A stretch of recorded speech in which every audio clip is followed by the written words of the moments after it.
Elecciones 2016. Por el derecho a saber.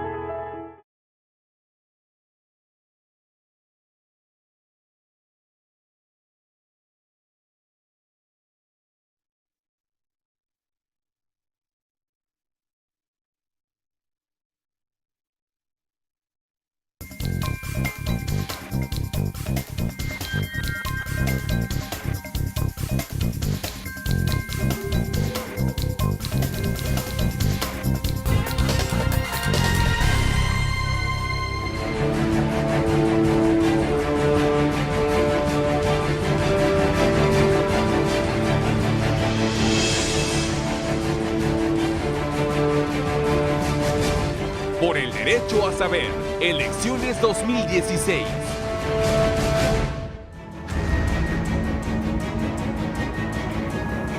Qué gusto tenerlos en esta emisión, en esta frecuencia, tanto de radio como televisión, de la Corporación Oaxaqueña de Radio y Televisión y de Oaxaqueña Radio en esta emisión de Agenda de Medios, con este tema por el derecho a saber, elecciones 2016. Y hoy llegamos a esta última emisión de esta etapa, donde estuvieron participando los diferentes candidatos a la gubernatura de este bello estado de Oaxaca. Y bueno, es un esfuerzo por el derecho a saber, un esfuerzo de la ciudadanía, un esfuerzo de amigos, de oaxaqueños interesados en que en Oaxaca las cosas se hablen de frente, de ida y vuelta, con respeto, y esto nos da mucho gusto. Y les recuerdo antes de iniciar, 951-233-5623 para sus mensajes. Pero yo quiero darle la más cordial bienvenida a un gran amigo, hermano Pedro. Fernando, qué gusto. Muchas gracias. Bueno, ya estamos ya en el cierre del ciclo de, de este proyecto de por el derecho a saber y estamos aquí ya con un candidato más y creo que, bueno, también agradeciendo a la Corporación Oaxaqueña de Radio y Televisión el habernos permitido incursionar en este espacio para dar a conocer o para que la ciudadanía conozca de viva voz de los candidatos lo que son sus propuestas. Porque además fueron preguntas que hicieron un trabajo de investigación de la misma ciudadanía, ¿no? Sí, es un colectivo que se conformó con lo que es la Asociación Mexicana de Derecho a la Información, AMEDI, su capítulo Oaxaca, Servicios para una Educación Alternativa, el Instituto de Investigaciones Sociológicas de la UAPJO, Página 3, un portal informativo igual que Sentidos. Entonces fue un colectivo ciudadano que emergió precisamente con esta intención de conocer directamente las propuestas para que en un momento dado también en el caso de llegar a ser gobernador, pues saber hacérselos notar y recordarles los compromisos que hayan hecho, ¿no? Que además quedaron ya grabados. Sí, por eso ya eso es lo Muy importante. Bien. Bueno, amigos, pues yo quiero también darle la más cordial bienvenida a Joaquín Ruiz Salazar, candidato a gobernador del Partido Renovación Social.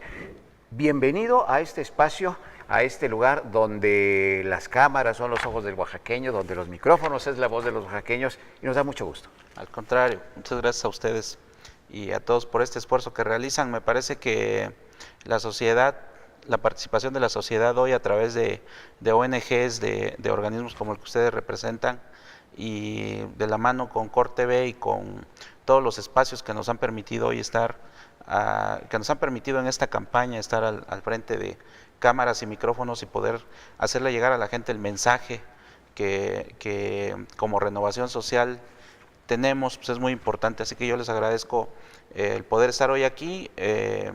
Tuvieron su oportunidad, me parece, todos los demás candidatos, algunos creo que despreciaron esta oportunidad, pero bueno, nosotros estamos aquí hoy con todo el gusto, con todo el ánimo de darle a la gente una oportunidad de exponer lo que nosotros queremos, lo que pensamos y darle la oportunidad de que ellos sean los que decidan en quién quieren confiar para los siguientes 6 años, hablando del tema de la gubernatura, y en qué partidos pueden confiar para todo lo que son concejales y diputados, ¿no? Así que buenas noches a todos y un honor estar aquí hoy. Pedro. Pues bueno, para un poco sacudirnos la atención, sí, ¿verdad? Nos gustaría que usted se presentara. ¿Quién es Joaquín Ruiz Salazar?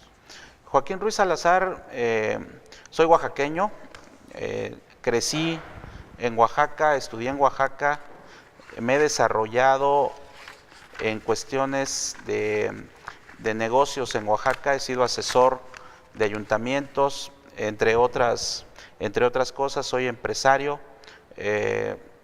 y en general soy un luchador Mi historia personal no me gusta mucho contarla, pero creo que se ha polemizado un poquito en cuanto a que cuando estamos ante una oportunidad de buscar un voto y demás, queremos pues de alguna forma hacer referencia a lo que hemos sido, y lo que yo he sido básicamente ha sido eso, un luchador social, un luchador de causas complicadas, porque es lo que me ha gustado hacer, pero y en esa causa, la causa más complicada en la que he estado es esta, que es buscar ser gobernador de mi estado, y pues es un alto honor para mí tener esta oportunidad, ¿no? Me parece que más que quién soy o quién he sido, es lo que quiero ser, y quiero ser un ejemplo para mis 2 hijos, para que en mi familia mis sobrinos tengan una referencia de que luchando las cosas se pueden hacer, y que si le ponemos empeño en lo que hacemos y queremos hacer cosas buenas, tarde o temprano tendrán que venirse dando, ¿no? Qué bueno, Pedro. Te voy a dar la palabra, pero no quiero dejar de pasar esto, cuando de repente, sobre todo el tema y la pregunta que vas a hacer. Hoy, o ayer, pero hoy concretamente, compañeros agredidos, amenazados por diferentes grupos, nada más de la sociedad. Eso lastima, indigna saber que cuando tú haces tu trabajo y lo haces bien, son agredidos de tal manera. Sí, la libertad de expresión es una cuestión que ha sido vulnerada y ha sido pisoteada por muchos actores, muchos sectores políticos, y bueno, la pregunta va en ese sentido de la comunicación y el derecho a la información. Pues en los últimos años se han registrado agresiones, desapariciones, asesinatos de periodistas, y obviamente que la libertad de expresión ha quedado en un dilema o no corresponde a las libertades que supuestamente da el Estado para ejercer el periodismo. Y Veracruz, Oaxaca es uno de los estados donde se han cometido los mayores agravios a periodistas. Ahí nos gustaría saber cuál sería su agenda pública en materia de protección de periodistas y defensa de la libertad de expresión. Con todo gusto. Miren, me parece que, voy a generalizar un poco, me parece que los que hemos vivido y crecido en Oaxaca, hemos sido testigos de cómo se ha venido descomponiendo el tejido social, de cómo nos hemos ido acostumbrando a cuestiones de violencia, de cómo pareciera normal todo lo que está pasando, marchas, plantones, bloqueos, golpes, como lo que comentan hoy, desafortunadamente los hechos de Sachila de ayer, y en ese sentido, digo, nosotros con un candidato baleado, con y como primicia les digo, otro intento de homicidio a ese mismo candidato anoche, que se está haciendo ahorita toda la cuestión legal para dejar ese antecedente, y me parece que la responsabilidad va también de la mano en que como gobierno se tiene que exponer ya qué es realmente lo que está pasando. No sé si ustedes están enterados que hemos tenido mesas de diálogo con el gobernador, y se estableció una mesa, un comité, en el que se le iba a dar seguimiento a todos estos asuntos, ¿no? Pero desafortunadamente, contestando la pregunta, me parece que es fundamental que la gente se entere de qué es lo que pasa, ¿no? Y tiene que partir de la responsabilidad del gobierno, de decirnos muy claro, si estos conflictos y toda esta violencia que se está viviendo tiene que ver hoy con las elecciones, o ya estamos en una situación de crimen organizado, delitos de alto impacto y otro tipo de cosas. Y luego, pues obviamente, si ya estamos en ese sentido, pues qué protección le vamos a dar a quienes tienen a quienes tienen el micrófono y a quienes tienen la posibilidad de informar esto, porque yo no me imagino una sociedad en la que no podamos transmitir los mensajes hacia la gente, y esa responsabilidad que ustedes tienen, pues tenemos que coadyuvar a que puedan sacar adelante su trabajo. O que te paren los mototaxis, ¿no? Como hoy, y agredan a un compañero, ¿no? Y lo amenacen. Cuando es lo de menos, ¿no? Digamos, porque sí, hay pero agresiones de todos los sentidos, ¿no? Se llegó a un nivel que los gobiernos son responsables de garantizar estos derechos de la libertad de expresión, pero cuando ellos no responden a las investigaciones o no se sanciona a quienes cometen esos delitos, pues se replica ese delito. Y eso es lo que tenemos, porque ahora no solamente ya es el Estado, y los gobiernos, sino que son las organizaciones disque sociales las que se atreven a agredir. ¿Por qué? Porque hay una impunidad. Y en ese sentido, ¿cuál sería la agenda de ustedes? Si ya tiene algo pensado. Sí, nosotros, los ejes, yo creo que de cualquier gobierno, no solamente del nuestro, se debe basar en un solo tema: justicia. Si no tenemos justicia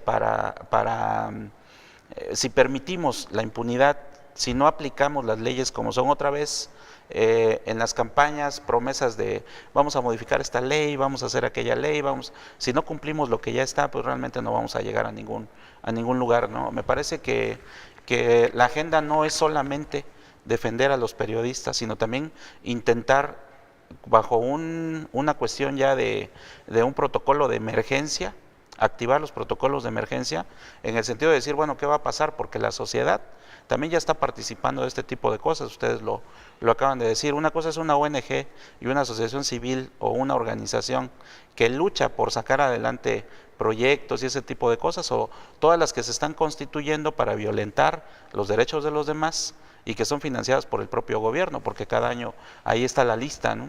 Entonces, si como gobierno vamos a fomentar ese tipo de prácticas, pues estamos mal. Realmente, en todos los conflictos, los problemas que hay, de muertos, de heridos y demás, hoy vemos que lamentablemente están detrás los sindicatos, están detrás organizaciones como el FPR, como 14 de junio, como todos, pero esos recursos, ¿de dónde salen? Pues salen del gobierno para cuando poder aparecen locutores de estaciones de radio también asesinados, ¿no?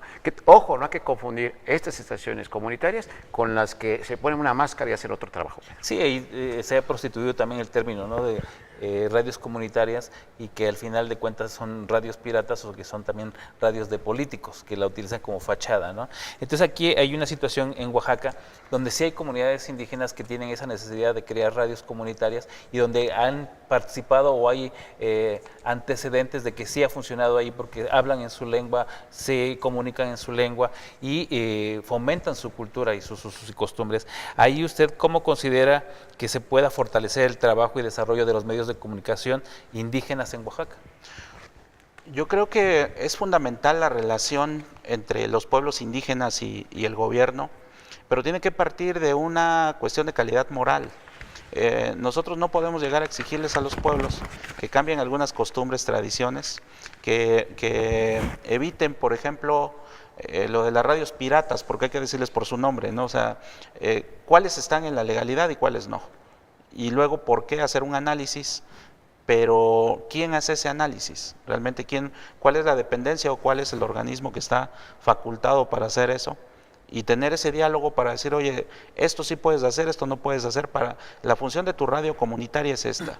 No es para fines políticos, no es para fines comerciales o ese tipo de cosas, o dejarlo claro y aplicar, volvemos otra vez, los temas de justicia, ¿no? O sea, es un tema de justicia. Desafortunadamente tenemos que estar volviendo en todo lo que hablemos a una cuestión que es básica. Si no tenemos justicia en ninguno de los aspectos que hablemos, vamos a terminar otra vez redundando y hablando de lo mismo, pero me parece que la ley está para aplicarse y no puede haber radios piratas. No podemos permitir que esas radios se utilicen para otros fines que no solamente son informativos, o no solamente son políticos, también son para alertar, oye, viene la policía, oye, viene, o sea, porque hay que decir las cosas, yo creo que ya como son, ¿no? Ya no Pero podemos. el problema es de que hay políticos que, aprovechando esas circunstancias, crean sus propias radios comunitarias para sacar provecho político y económico. Y entonces ya ahí se pervierte el asunto, pero hay comunidades indígenas que sí su función es netamente comunitaria. Y entonces ahí se altera y entonces viene la diferencia de quién es quién, y entonces allí sí la aplicación de la ley, pero se le aplica a la gente más marginada, y a la clase política se le protege y se le brinda otro tipo de situaciones. Al final son componendas, ¿no? Al final son contuberbios entre la clase política, clase que no tiene clase, por decirlo, y el abuso que hacen de los pueblos, porque resulta que de repente todos somos indígenas, ¿no? Resulta cuando nos conviene y cuando no, pues entonces les aplicamos la ley del garrote, ¿no? Claro, crisis, y una crisis fuerte, pero también en nuestros derechos, los derechos humanos. Sí, hay una situación que se dio en México. Bueno, Oaxaca es uno de los estados donde se han violentado los derechos humanos reiteradamente, y México, pues obviamente en este momento tiene una observancia internacional porque se han pisoteado los derechos humanos en México recientemente, pero en Oaxaca hubo una especie de diagnóstico en el cual estuvo participando la Oficina de México del Alto Comisionado de las Naciones Unidas de los Derechos Humanos, y se hizo este diagnóstico para ver cuáles son las fortalezas y las debilidades que hay en México y particularmente en Oaxaca. Ahí conoce usted sobre este diagnóstico y qué pondría en práctica o pensaría hacer un ejercicio similar a este. Sí, pero yo insisto mucho en el tema de derechos humanos. Tenemos, por ejemplo, el problema de los migrantes en el Istmo, que son la mayoría de las observaciones, me parece, que se hicieron. Tenemos las violaciones a los derechos humanos de los que violan los derechos humanos, porque también tenemos derechos todos los que vivimos en una sociedad que se rige bajo los términos de una constitución y de leyes, ¿no? Entonces resulta que yo insisto mucho en esos grupos que al menor rasguño, al menor problema, entonces se violaron sus derechos humanos. Yo creo que en esos términos también habría que hacer una evaluación real, y no digo que esa no lo sea, pues obviamente traen parámetros de otro nivel. Realmente, ¿qué tanto se alienta o se genera ese clima de violencia para que se puedan agredir, para que se puedan trastocar derechos humanos por parte de los mismos gobiernos, desde el nivel municipal hasta los más altos, ¿Y en Oaxaca? hasta el nivel de gobierno, ¿no? Sí. Entonces, yo creo que tenemos que ubicar que Oaxaca es una realidad diferente a la de todos los demás estados del país de entrada. Por eso estamos en los últimos índices, y en derechos humanos, pues desafortunadamente estamos en la misma situación o peor, ¿no? Sí. Pero yo creo que también es un derecho humano, por ejemplo, el que las mujeres estén dando a luz en las calles, ¿no? O sea, en los jardines. O sea, realmente habría que... Sí. Sí. Y usted, bueno, ¿qué opinión tiene sobre el papel o el desempeño de la Defensoría de los Derechos Humanos del Pueblo de Oaxaca, y considera usted si esta debe de dotarse de mayor autonomía o se debe de modificar? De mayor no, de autonomía, yo creo, porque si ponemos las cosas claras, ¿de quién depende realmente derechos humanos en Oaxaca? O sea, ¿cuál es el perfil de la gente? ¿Quién lo nombró? ¿Cómo o sea, si se pasa para nombrar en un área tan importante con un desaseo, con una... A mi amigo, a mi cuate. Así a mi cuate, a mi compadre y a todo lo demás, pues realmente ¿en qué vamos a terminar si nada más estamos, insisto, para protegernos y cuidarnos las espaldas como clase política, ¿no? Y volvemos otra vez a lo de la clase, que no tiene clase, ¿no? Entonces estamos metidos en una maraña de vamos a decirlo, de corrupción en todos los sentidos. Por eso nosotros lo que planteamos es una renovación y una relación diferente, una nueva relación con todas esas dependencias, con todas esas áreas que deben por sí solas tener la autonomía, no más porque no la tienen, digo, hay que ser claros, y que tengan los presupuestos y que tengan los recursos y que tengan los medios tanto para desarrollar esas redes de información que se necesitan para estar al tanto de todo lo que está pasando y que se puedan atender realmente, porque yo sé de muchos asuntos que se han quedado a medias porque no hay ni para copias, ¿no? O sea, para poder darle el seguimiento adecuado. Entonces, ahí algo está fallando y no es la disposición de la gente de la que fueron violentados sus derechos humanos. Muy bien. Pues vamos a hacer una pausa, si nos permiten. Les recuerdo que estamos en vivo por Oaxaqueña Radio y la señal de la Corporación Oaxaqueña Radio y Televisión en este esfuerzo de la tele y la radio. Algo que es importante, que usted esté enterado. Regresamos.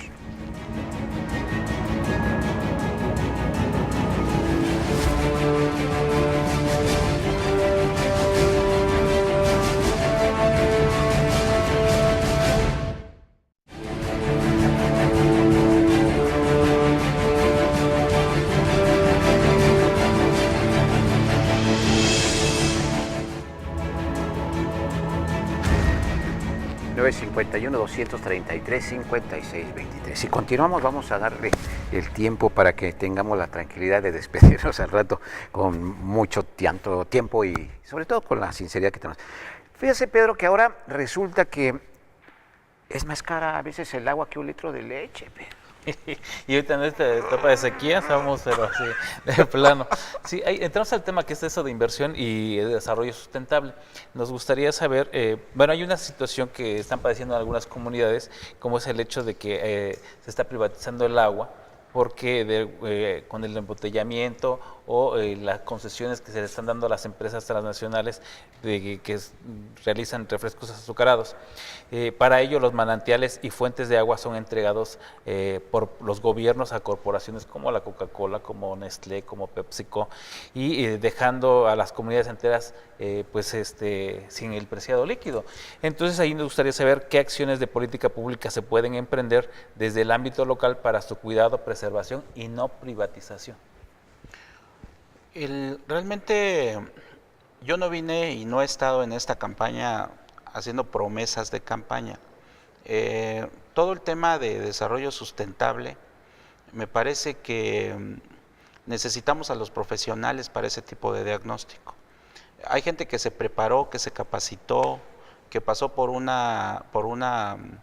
universidades, por maestrías, por doctorados en esas áreas. Me parece que no quiero caer en la irresponsabilidad, decir vamos a hacer esto y vamos a resolverlo y una promesa de campaña más. Nosotros estamos presentando la propuesta de que en todas las áreas técnicas, en todas las secretarías, sean los propios sectores los que nombren a esos profesionales para desarrollar ese tipo de situaciones.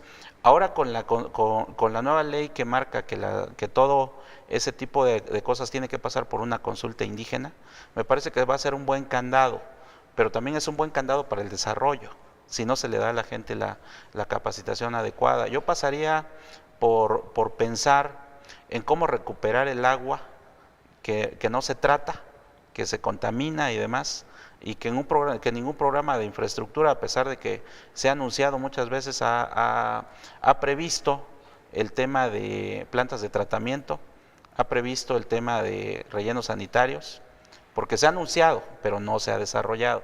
¿Por qué? Porque son demasiadas dependencias involucradas y al final pues la coordinación entre el Estado y la Federación no se lleva a cabo y no incidimos en ese tipo de situaciones. Los pozos se han secado y el que no se ha secado se ha contaminado y hoy dependemos del agua potable como tal, que es un servicio carísimo, más en comunidades en las que pues introducir agua potable y los servicios es más complicado, ¿no? Entonces me parece que tendríamos que desarrollar, y esa es la otra propuesta que nosotros tenemos, con esos profesionales, un plan de desarrollo a 20 años que contemple todo eso, el crecimiento de la población, de dónde vamos a sacar el agua, de dónde vamos cómo vamos a cuidar la basura, cómo vamos a hacer. Estamos ante un problema tan grave de que no sabemos dónde estamos, pero tampoco sabemos a dónde vamos. Porque también se podrían hacer auditorías ecológicas, ¿no?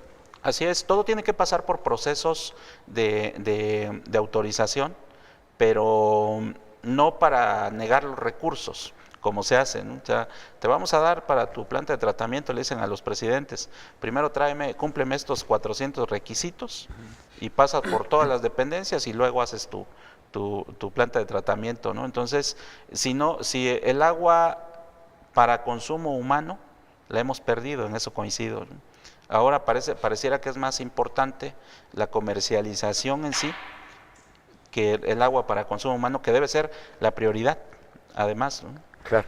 Pedro, se menciona también ahí en esa parte, perdón por el tiempo que nos dices, se hablaba de una mano de obra de las universidades. Tenemos la capacidad de Oaxaca, hay oaxaqueños, hay estudiantes, hay licenciados que tienen para trabajar en estas zonas. Pero desgraciadamente los políticos no sé en qué tienen la cabeza, porque al doctor lo ponen en agricultura, al de agricultura lo ponen en salud y los de ingenieros en diferentes áreas. O sea, son todólogos y no hay especialistas que se dediquen específicamente a los temas torales, ¿no? Son pagos de cuotas, de promesas de campaña, de fulano estuvo conmigo en la campaña, o es mi compadre, o es mi primo. Yo tengo un hermano arquitecto, tengo una hermana maestra, pero no por eso les diría háganse cargo de obras públicas y todo.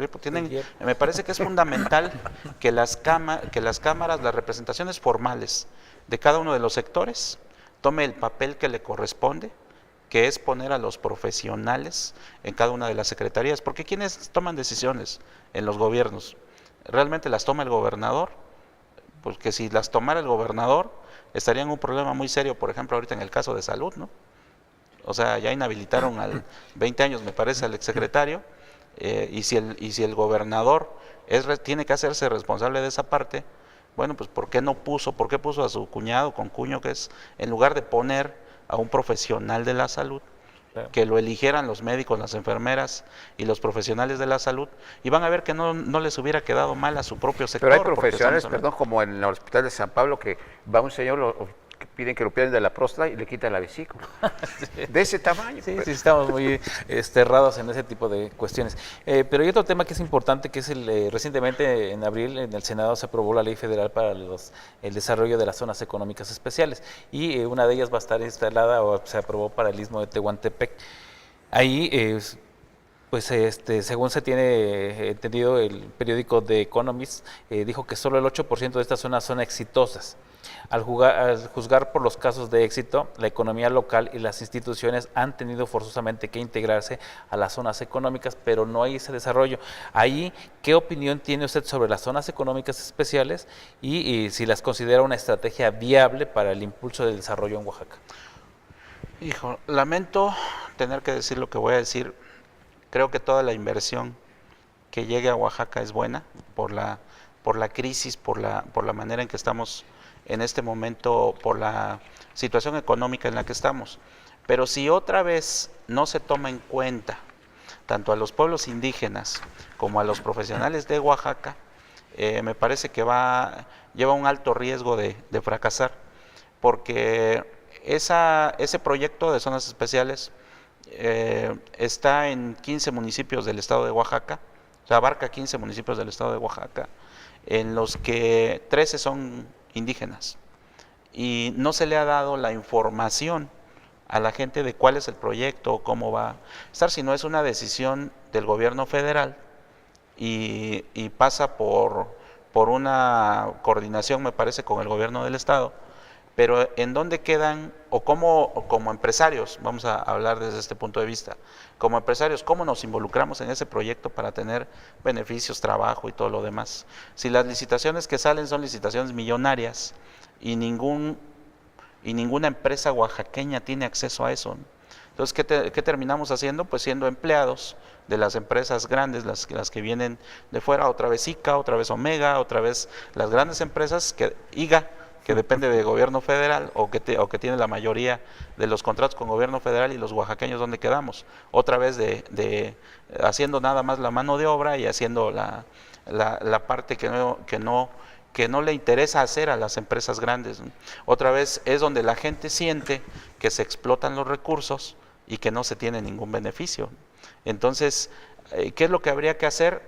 Formar esa coordinación, apoyar a las empresas oaxaqueñas, tratar de que esas empresas puedan fusionarse para que tengan, hoy tú tienes una máquina, yo tengo otra, pues vamos a juntarnos para hacer una empresa competitiva y poder participar en esas licitaciones y poder tener mano de obra oaxaqueña y tener realmente poder participar de los beneficios. Si no, pues simplemente quedan concesionadas las obras. Y luego se declaran en quiebra. Y se declaran en quiebra. Y no, lo que es peor, que quieren imponerla a plomo y fuego, ¿sabes? Así es. Y eso es lo lamentable, porque entonces rompes un tejido comunitario, siembras la discordia y ellos vienen entonces a saquear. Vienen las violaciones a los derechos humanos, la inseguridad, el cruce de costumbres, de tradiciones, porque viene gente de otros lados, que digo, es muy respetable, todos necesitamos el trabajo, pero yo creo que ya estamos en una situación en la que tenemos que darle prioridad a los oaxaqueños, ¿no? Y prioridad al siguiente tema, que a mí siempre me incomoda en todos los sentidos. Y te pongo un ejemplo: subir al camión una mujer si lleva zapatillas, si lleva pantalones, si lleva vestidos, el manoseo visual, auditivo, la agresión diaria que sufren, es como si diera una bofetada diario con tu hermana, con tu tía, con tu sobrina, contigo mismo como ser humano, Pedro. Sí, y pareciera que eso es cotidiano y que se tiene que ver con normalidad cuando no lo es. Es un tema que se ha invisibilizado y que la sociedad lo toma como algo superficial y a veces lo sanciona o acusa a la misma mujer de ser la responsable de provocar ciertos agravios hacia su persona.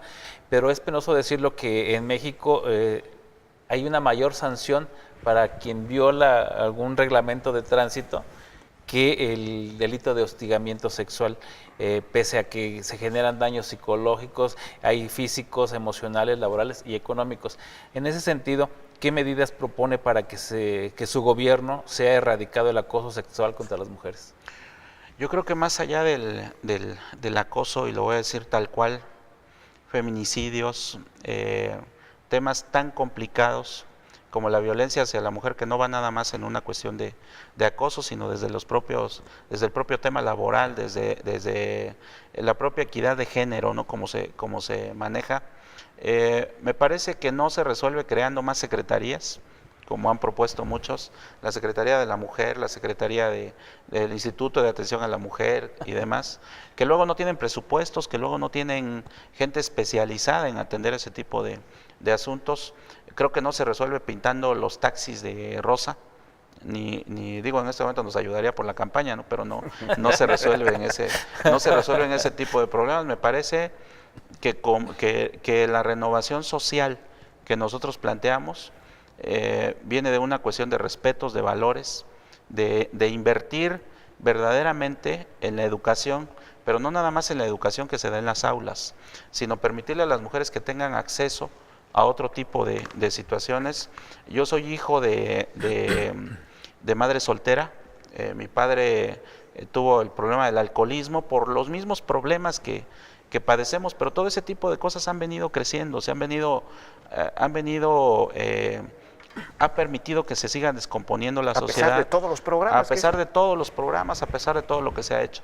Y yo venir a decirles, no se preocupen, en mi gobierno no va a haber esto, pues es realmente una promesa de campaña que no se va a cumplir. Me parece que tendríamos que partir de ceros en toda esa situación y asumir que realmente estamos mal en todos esos sentidos, ¿no? Yo tengo una hija, el motor o la ilusión y la figura que yo tengo es mi madre. Entonces, claro, tengo hermanas, claro que no me gusta que mis hermanas y mi hija pasen por este tipo de cosas, y creo que hay que ponerle un hasta aquí, pero un hasta aquí de veras, no aspirinas para aliviar ese tipo de males, ¿no? Creo que tenemos que darles a las mujeres las oportunidades y que todos entendamos que estamos en una sociedad en la que vamos a tener que convivir de la manera más sana posible, con programas, con inversión en donde se debe hacer, pero no solamente con promesas de campaña por ganar el voto de la mujer, que es mayoría, ¿no? Claro. Y no solamente con decir que son bonitas, ¿no? Son bonitas. Sí. No, hay una situación que es de violencia obstétrica, que es un problema muy real en Oaxaca, y que obviamente las estadísticas nos reflejan el grado de daño que se ocasiona, bueno, muertes específicamente. En Oaxaca durante el 2013 murieron 50.2 mujeres por cada 100,000 nacidos vivos, tasa muy por encima de la nacional, que alcanza el 38.3 defunciones. De estas muertes, el 29.3% corresponden a mujeres que hablaban lenguas indígenas, es decir, de las comunidades más marginadas, y el 75.6% corresponde a mujeres dedicadas al hogar, y se concentra en las mujeres con menor acceso a la escolaridad formal. El 49% tenían al menos un año de escolaridad primaria, 17.1% contaban con al menos un año de educación secundaria y el 43.9% no tenían escolaridad. Pues bueno, esto refleja que las que mayor impacto, o las que han padecido ese tipo de desgracias, que es la violencia obstétrica, pues son las mujeres marginadas, de las comunidades marginadas. ¿Qué le dicen estos datos? ¿A quién pretende gobernar Oaxaca y qué acciones en materia de salud impulsaría para afrontar este rezago? El tema de salud me parece, de los más complicados. Creo que las prioridades de un gobierno: salud, educación, seguridad, son como lo marcan todos los manuales, todos los reglamentos, prioridades. Y hoy desafortunadamente la salud se da en las farmacias de similares. No tenemos equipos en las comunidades. Las unidades móviles que había activado el gobierno del estado pues están ahí echándose a perder. Y muchos datos, muchos indicadores como estos que nos hacen ver que realmente estamos en pañales en cuestión de salud, que ha sido la dependencia más saqueada, que ha sido la caja chica de gobernadores, exgobernadores y si ustedes hacen un recuento, todos los secretarios que han estado ahí pues han salido con inhabilitaciones y demás desde hace muchos años, ¿no? O candidaturas. Candidaturas también, diputados y demás, sí, o sea, es la verdad. ¿Qué hacer en esa parte? ¿Cómo resolver un problema tan grave? Yo creo que medicina preventiva es fundamental. Muchas de esas muertes, muchas de eso pasa por no haber recibido un tratamiento adecuado. Hace muchos años el programa de parteras, no sé si lo recuerdan, algún gobierno le dio prioridad a fomentar esa parte de... Entonces me parece que esa fue una acción responsable, porque por lo menos asumieron que no había la capacidad para realmente atender a toda la gente que había, pero involucramos al sector salud, lo involucramos mal, evitamos que ese tipo de costumbres de medicina tradicional hicimos que se perdiera. Y hoy ya no hay ni medicina tradicional ni medicina preventiva por parte del gobierno, es decir, en lugar de ayudar fuimos a perjudicar a las comunidades. Por lo tradicional es que ahora el doctor mejor se lleve una lana, ¿no? Entonces, me parece que habría que desarrollar un plan de medicina preventiva, de información, porque con todo respeto a las comunidades, si ustedes van a una comunidad, no van a encontrar un preservativo en la tienda de la esquina, ¿no? O sea, eso tiene que ser un trabajo del sector salud, pero en materia de prevención, y de ahí para adelante todo lo que conlleva la responsabilidad de un gobierno, porque la salud también parte de temas de seguridad, también parte de mala educación, no mala educación de que seamos maleducados, de que no hay la educación adecuada en ese aspecto. El trabajo con la familia también. El trabajo por la familia y demás. No hay preservativos, ni médicos, ni enfermeras. Ni nada. Ni y es más, rentan equipo de rayos X ahí. Ahora ni televisión con lo del famoso apagón analógico, ¿no? ¿Verdad? Sí, así es. Bueno, vamos a hacer una pausa y regresamos. Estamos en vivo, 951-233-5623. Regresamos.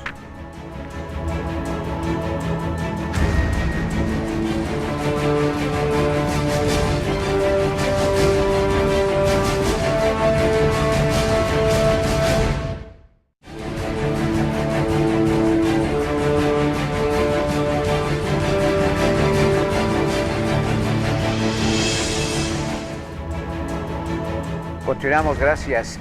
Pedro, ¿nos vamos en esta recta final? Sí, o sea, hablamos todavía de los pueblos indígenas, Sí. Y es un asunto que es muy importante porque es un estado pluricultural en el que vivimos. Ahí nos gustaría saber qué opinión le merece esto de ser compatibles estas dos disposiciones, y hablamos de las iniciativas de los pueblos indígenas por realizar acciones de vigilancia y establecer disposiciones dirigidas a la conservación y protección de sus recursos naturales, o sea, es decir, el territorio, sus recursos naturales. Ahí, ¿qué opinión le merece esto? Es fundamental el respeto a las decisiones de los pueblos indígenas, el respeto en el sentido de ellos saben sus necesidades, saben saben cómo preservar los recursos naturales. Yo estuve en Chimalapas, por ejemplo, en alguna ocasión por pedido de algunas gentes de allá que me decían, oye, está poniéndose ya muy complicada la situación con Chiapas, ayúdanos a un poquito a quitarle la atención al asunto. Y resulta que los dos grupos querían lo mismo, preservar los bosques. El problema es que nos metemos a que hagan lo que nosotros queremos. Si respetamos a los pueblos indígenas, créanme que ellos van a encontrar la manera de una cosa es asesorarlos, una cosa es hacerlo, pero si los asesora gente que se ha dedicado a incendiar, pues va a terminar mal. O dueños de grandes aserraderos. Así es, o sea, obviamente hay demasiados intereses, ¿no? Hay demasiadas cosas ahí que no salen a la luz y que desafortunadamente los gobiernos han cometido un error muy grave, que es involucrarse primero y luego involucrarse mal, porque lo que hacen son conflictos, generan conflictos por hacer tratos en lo oscuro, como todo lo que se hace por los gobiernos. Oye, hay una marcha, hay un plantón, se nos cerraron una carretera porque la gente no quiere que entren los de la madera, pues llámalos y en lo oscurito hacemos un acuerdo y se van haciendo los problemas más graves, ¿no? Me parece que hay que respetar, hay un sinfín de leyes, tratados, reglamentos y demás para darle atención a ese tipo de situaciones, pero yo no he conocido un pueblo en Oaxaca que quiera cortar un árbol. Los que los cortan son los que van de fuera. No he conocido un pueblo que no quiera cuidar sus recursos naturales. A lo mejor desde una cuestión de ignorancia a veces, pero si les decimos te damos asesoría técnica y no sabemos hablar con ellos, créanme que la gente lo va a aceptar, ¿no? Y tocó un tema importante, los chimalapas. Ahí nos gustaría saber qué medidas, bueno, las invasiones, las recientes detenciones y demás, ahí qué acciones políticas, jurídicas o legislativas tendría que implementar para defender y salvaguardar el territorio de los chimalapas, territorio de Zoque. Honestamente, ante la descomposición que se ha generado en esa zona, ante la cantidad de manos que se han metido y ante todo lo que era un conflicto que se pudo haber resuelto en una mesa de diálogo, se judicializó, se volvió una cuestión legal. Yo creo que que conciliando con ellos, porque además esa plática la hemos tenido, volver esa parte una zona de reserva ecológica, los dos grupos están de acuerdo, ¿eh? O sea, y fuera manos de todos, no se corta un árbol más, no se hace más que lo que se tiene que hacer de acuerdo a cuestiones técnicas, no a otro tipo de cuestiones, y los dos grupos están de acuerdo. Ellos no entienden de leyes, no digo que no la respeten, no entienden de leyes en juzgados y en toda esa dinámica a la que los hemos metido, a la que el gobierno los ha metido. Simplemente queremos hacer un problema más grande de lo que hay. Un tema polémico, el asunto de las mujeres, la participación de las mujeres en las comunidades indígenas. Ahí usted, ¿cuál sería su criterio en estos casos? ¿Implementar gradualmente la participación de las mujeres en los municipios que se rigen por sistemas normativos o aplicar la tabla de raza, estos criterios de paridad sin considerar las condiciones culturales? Los criterios de paridad, con todo respeto, se generaron en escritorio.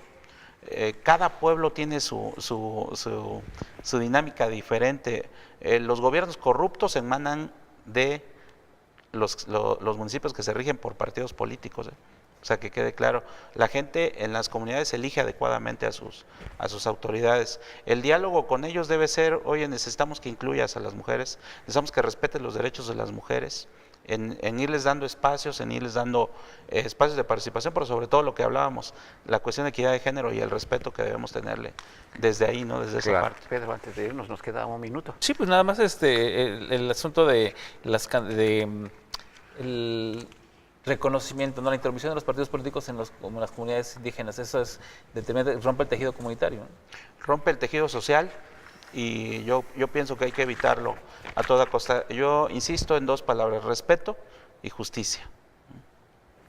Pedro, nos despedimos. Pues agradecemos a CorTV, también el colectivo ciudadano que formamos parte del proyecto por el derecho a saber, les agradecemos el habernos facilitado este espacio y que los candidatos hayan accedido también a darnos sus puntos de vista para tener un poco más claro lo que ellos van a proponer en caso de ser gobierno, o que van a hacer en caso de ser gobierno. Y pues bueno, pues agradecer el espacio. Gracias a todo este equipo de ciudadanos oaxaqueños que están haciendo ese trabajo que muchas veces nosotros no tenemos la posibilidad de planteárselo a un candidato, y aquí lo lograron ustedes, creo.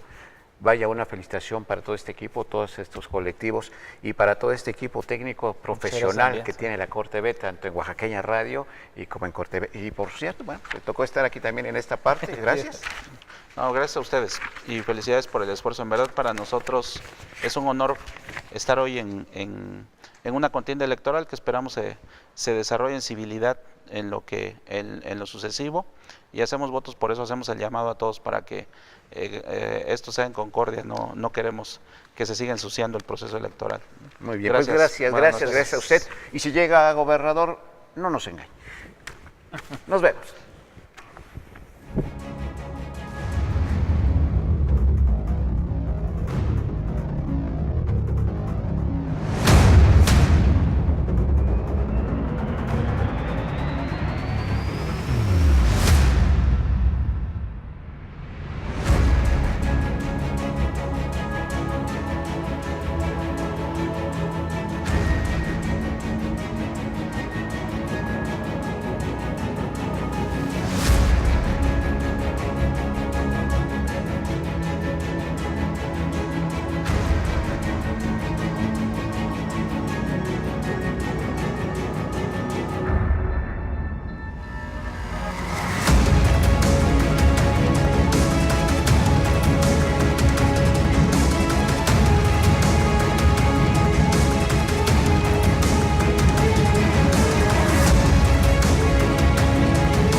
Por el derecho a saber.